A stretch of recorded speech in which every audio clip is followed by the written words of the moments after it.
This past weekend, we got to watch the LA Thieves take on the Major 1 tournament, where they ended up finishing second place, only falling to Atlanta Faze. They started off the tournament facing up against the Carolina Royal Ravens in winners round 1. They ended up winning that series 3-1 in a pretty convincing fashion. Both of the hard points were heavily favored for the Thieves, winning their first one 250 to 47 and their second one 250 to 66. They really looked hot in that mode throughout the tournament. That was kind of their shining light, so to speak. They only fell in the S&D. It was on red card where they lost 6-4 before they went on and won their Hacienda Control 3-2. As I said before, their hard points looked really good, but so did their controls. Really, it was just the respawns that kind of led the way for the Thieves throughout this entire tournament. And the Thieves, like I said, they started off really hot in this series, and they kind of just kept that momentum going into their round 2 matchup, which was against the Miami Heretics. Miami Heretics were kind of the hometown favorite there. The event was hosted by the Ultra, but with the Heretics roster all being Spanish players, there were obviously a lot of fans there rooting for them. The upside for the Thieves in that regard was we have Hydra, who is a French-born player, and there were a lot of French fans there as well, with the event being in Europe. So it was really a good battle when it came to the fan bases here. Had a lot of Gentlemates fans rooting for the Thieves, which was really cool to see. But in this series, the Thieves ended up winning 3-0. The Heretics actually kept it really close throughout the series. They ended up only losing each map like with a really thin margin. The map 1 skyline was 250 to 236. The map 2 red card was 6-4, and the map 3 protocol control was 3-2. And as I said, the S&D was kind of where the Thieves struggled a little bit. This one, despite the fact that they won 6-4, it was really kind of off the back of Ghosty here on why they were able to win this one. Ghosty had several clutch moments throughout the map, and he ended up finishing with a 16-4 stat line, and he ends up finishing with the record for the most amount of kills, I believe, in the CDL for Search and Destroy. So that was really cool to see. Ghosty, like I said, had a really good map. He actually looked pretty good this entire event, which was great to see when we look back at EWC last season, where he kind of struggled a little bit. But this time with a quote-unquote super team, he actually held his own. And I think going into this tournament, a lot of people were more skeptical when it came to Envoy and Ghosty compared to Scrap and Hydra, and both of those guys performed really well throughout this tournament. The skyline, as we said, was fairly close, but again, the hard points, the Thieves just looked really dialed in on that and were able to close it out with a close margin. We already talked about the red card, Search and Destroy, so we don't have to recover that. But the protocol was, again, another close map where the Thieves were slightly able to edge out the victory there. And everybody on the side of Thieves was positive when it came to that, besides Ghosty. He was a -1, but everybody on the side of Heretics was negative with an entire red carpet there. That leads us to winners finals, where the Thieves ended up taking on Atlanta Faze for the first time this tournament. And the Thieves ended up losing this one 2-3. It was a real heartbreaker for the Thieves and the fans. The Thieves started off hot, winning the red card hardpoint 250 to 107. That was probably the only map out of the series that was pretty one-sided. That led them into the red card Search and Destroy, where the Thieves also won 6-4. Much tighter of a race, but Thieves had a couple moments where they were just able to clutch up. I believe this was the map where Scrap ended up 1v1ing against Draza and had 0.1 seconds left when he defused the bomb. So it was a really, really crazy round that I think carried a lot of momentum to help the Thieves close out that map 2. Going into the Hacienda Control, the Thieves looked pretty solid, as we said, winning the first 2 maps, and knowing that our respawns were looking pretty good. The hard part was that Faze is probably the best control team in the game, and the Thieves came out hot on that as well. They won their first offense, but it was a very offensive sided map with both teams winning their offenses before going into the round 5. That was where things kind of went wrong for the Thieves. They actually beat Faze in the tick column, but because of that, Faze was given offense on round 5, and the way this map was going, it seemed like offense was just the better side of the map, and Faze got hot right at the end, going into their Hacienda hardpoint, where they ended up winning 250 to 238 as well. So that was back-to-back maps where the Thieves kind of faltered a little bit, that I think they could have closed out both times. With the 238 to 250 scoreline, the Thieves actually had an opportunity to close out that map towards the end, but they kind of overextended on the hill that they were holding. They basically just had to stay alive and get a couple kills to force Faze to spawn out again and try and break the hill one last time. And Faze was able to get all the kills they needed to break back into the hard point. The Thieves never ended up leading in that map. Faze had the control pretty much the entire time, but that last portion there, the Thieves had a good opportunity to kind of come from behind and take the win, but they just couldn't close it out. They made a couple mistakes there at the end, allowing Faze to close out the map, taking us to a game 5. The game 5 was a Vault S&D, which was really concerning because the Thieves rarely play Vault, and as we said before, their S&D just didn't look as good as you need it to be when you're playing a team like Faze, and Faze really took advantage of that. But it was back and forth for the first several rounds, with both teams winning their offenses. Vault very A bomb site heavy, and that's kind of what the map was. Both teams were going A consistently, and I think the mistake that the Thieves made was they tried to switch up the pace a little bit. They went for a more risky play and ended up going to the B bomb site, and that just didn't work out in their favor. Faze was able to wipe them clean at that point, and then there was a crazy clutch from the Thieves where they were down 2v3 in lives, I believe, and Envoy had a huge nade, and then they were able to break into the Vault on defense and resecure the A bomb before defusing and winning that round. That ended up taking us to a round 11 where, crazy enough, both teams had a team kill. I believe a BZ had naded somebody on his team. He just missed his nade and it bounced back and killed somebody on his team. And then we still don't know what happened to Ghosty. It just said mistakes were made for Ghosty. Nobody really said what it was. There was no like replay of it. So I don't know what happened to Dan in that moment, but 2 team kills put him in a 3v3, and Faze was able to close it out on defense, which really hurt because there were so many opportunities for the Thieves to close out the series and they just weren't able to do so. That led Faze to go on to the grand finals, while the Thieves dropped down into the losers finals to face off against the Miami Heretics once again. This go around, the outcome was pretty similar in the grand scheme of things. The Thieves ended up winning 3-0, but this time the Thieves won more handedly each map. They won their Skyline Hardpoint map 1, 250 to 169, their Hacienda Search and Destroy 6-3, and then their Hacienda Control 3-1. And really, at this point, this was kind of just like something the Thieves needed to do to get back into grand finals.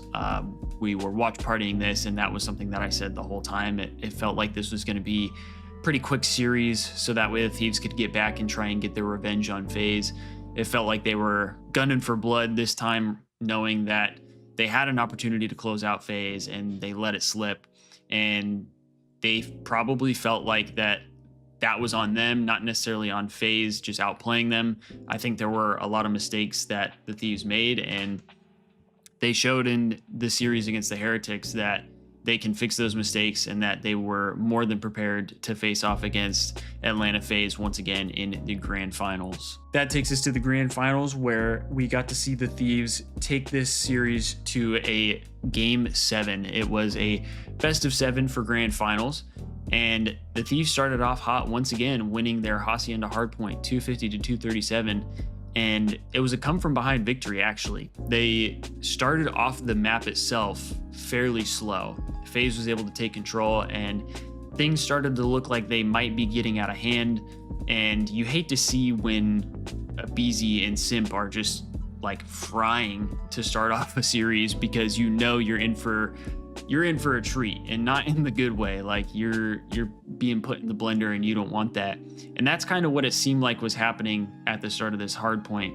But the Thieves were able to lock in and bounce back. They ended up bringing it back, as we said, to win 250 to 237. That led us to the red card search and destroy, where I personally felt pretty confident in the fact that the Thieves could win the red card, knowing that they won the red card against Faze in the first series.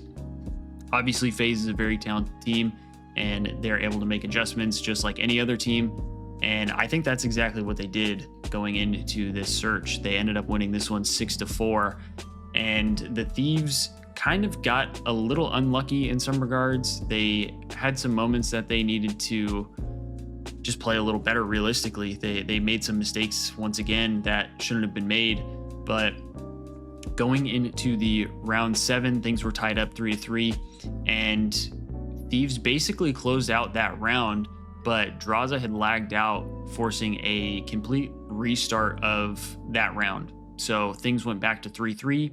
From there, Thieves got 2 first bloods and were up 4v2. And then I don't really know what happened, to be completely honest with you. They kind of just threw their lives away at that point. Faze ended up winning that round, putting them up 4-3 now.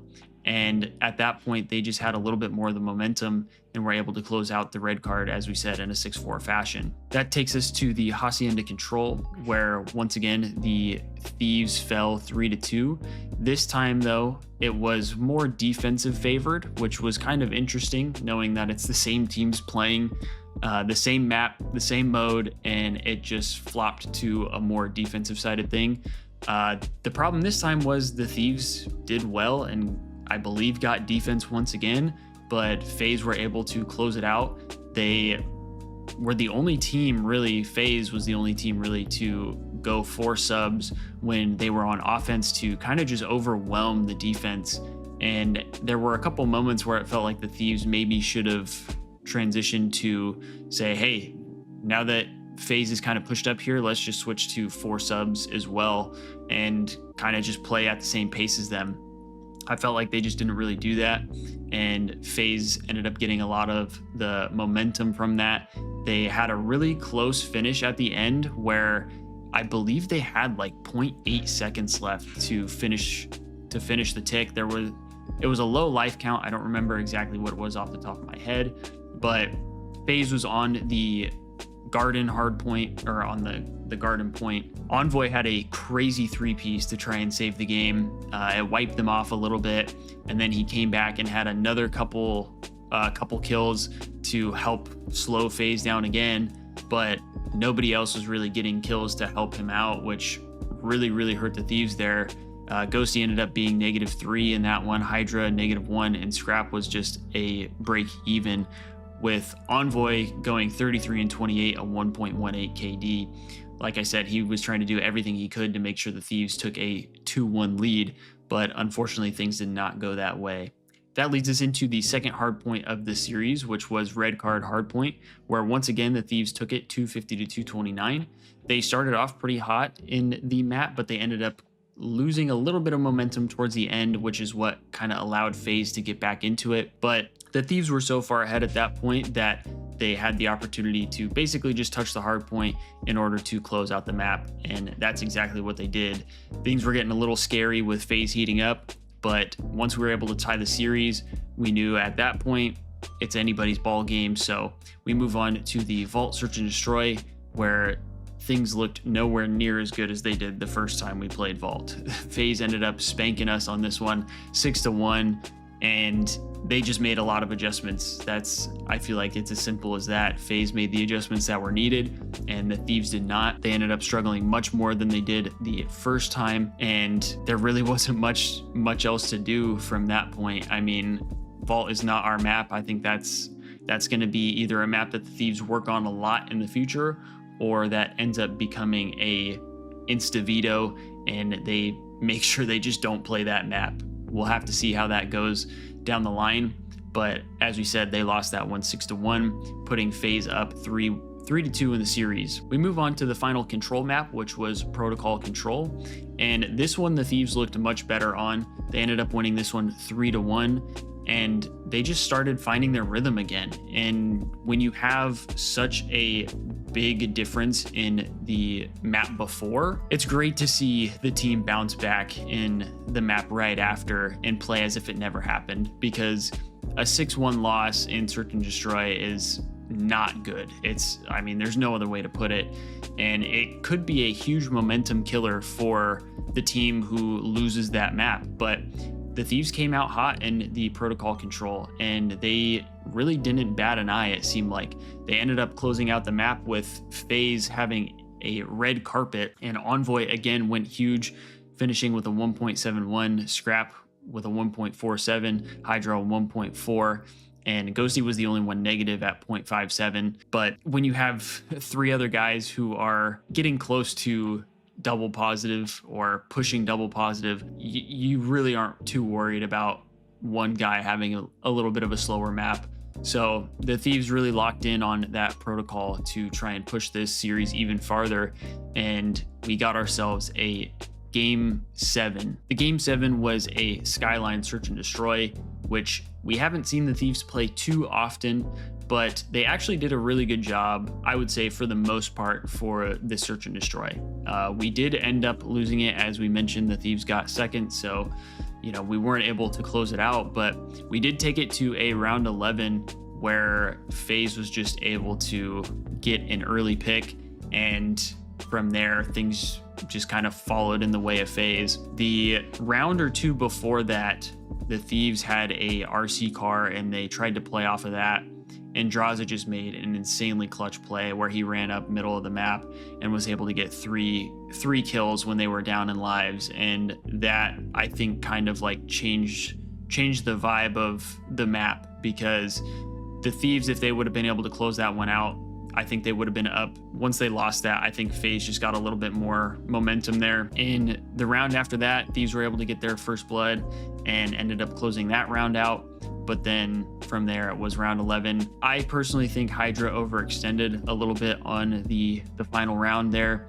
He went and pushed up underground, which I don't think was necessarily a horrible play, but I think he just overcommitted to it and got himself in a really bad spot where he was able to get first blooded. And then, as we said, things just kind of went Faze's way from there. And that's how they were able to close out the tournament as Major 1 champions. It really sucks to see the Thieves lose in that manner, especially to a team like Faze, where both times they faced off against one another, it really felt like the Thieves had an opportunity several times to close out Faze and win their series against them. But I think the positive thing to look at when it comes to the Thieves going into this next major is the Thieves struggled on S&D. We talked about that already a little bit.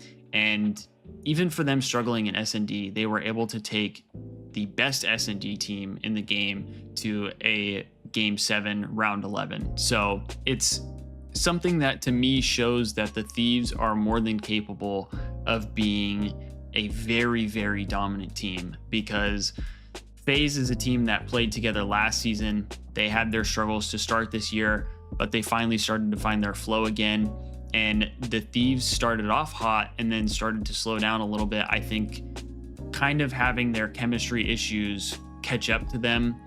And so to me, a team that is probably still working out some chemistry things, as well as trying to fix their S&D. And really, they were having bad hard points in the qualifying matches, but they were able to turn it around on LAN. I think this just means that the sky's the limit with this team, because Faze is rolling right now, and I don't think people thought the Thieves were rolling coming into this tournament. I think people were starting to push more of this, like, are they a super team narrative, and putting even more pressure, saying that the Thieves might just not be capable of it. And I think the Thieves came out to this tournament with a fire, and they proved that they are more than capable of winning a championship. And I think it's just going to take a little bit of time. So for me, I think that's the positive out of this entire tournament, is a top 2 placing is fantastic for a brand new roster. It obviously hurts to not close out in first place, but you can't win them all. And to me, I would rather see us lose early in the season and start to find our rhythm at the end than the other way around. So I'm really excited for what's to come here. Soon we'll have the next qualifying matches for Major 2. Once that starts to get closer, we'll do another video talking about that. But as I said, I'm really excited. I think you guys should be as well. And we got some more content coming for you guys as well, so be on the lookout for that. If you enjoyed this video, please hit that like and subscribe button. I hope to see you guys in the next one.